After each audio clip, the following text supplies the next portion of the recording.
कोलकाता उत्तर के भाजपा उम्मीदवार तापस रॉय बेलेघाटा सुभाष सरोवर में सुबह की सैर के लिए आए। इस दौरान वे विभिन्न स्तर के लोगों से मिले और उनका हाल चाल पूछा। इसके बाद वे शिव मंदिर में पूजा अर्चना की। फिर वे चाय पे चर्चा कार्यक्रम में शामिल हुए।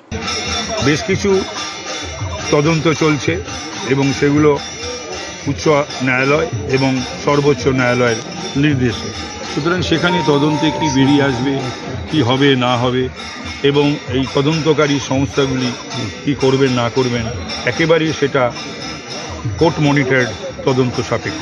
প্রায়োরিটি কোনটাকে তিনি অগ্রাধিকার দেবেন, কি করবেন এবং কি করবেন না, এ নিয়ে আমার প্রতিক্রিয়া দেওয়ার কোনো ইচ্ছা নেই। অভিজিৎ গাঙ্গুলি একটা জুডিশিয়াল ফিল্ড থেকে রাজনৈতিক ফিল্ডে এসে তিনি কিন্তু ভালো ব্যাট করতেন এবং তিনি একদম রীতিমতো শুভেন্দু অধিকারীর ধাঁচে শাসানি হুমকি সবই দিচ্ছেন। জাস্টিস অভিজিৎ গাঙ্গুলিকে আমি আমার পাড়ার ছেলে, ছোটোবেলা থেকেই জানি।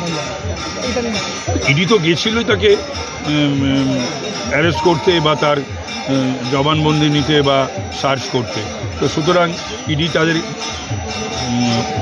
অধীনে নেবে, তো সেটা তো আর বলার অপেক্ষা রাখে না। আপনার সম্পর্কে সুদীপ বন্দ্যোপাধ্যায় কিছুই বললেন না, শুধু নো কমেন্টস।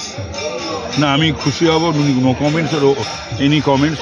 আমি যে কোনো ভালো কথা মানুষ সেটা বুঝবে, বরানগরের মানুষ, এবং বরানগরের মানুষ তাকে আগামী দিনে তাদের বিধায়ক হিসেবে নির্বাচিত করবেন, সেটাও তারা নিশ্চয়ইভাবে। বরানগর একটা অত্যন্ত রাজনৈতিক সচেতন একটি জায়গা, মাথায় রাখতে হবে। প্রথম অবাম পঞ্চদশ বিধানসভার সদস্য আমি। তার আগে 14টি বিধানসভায় বামেরা ছিলেন, তার মধ্যে টানা 6বার জ্যোতি বাবুর মতন মানুষ ছিলেন, টানা 6বার বিধায়ক Baranagar. Bureau report PBTV news.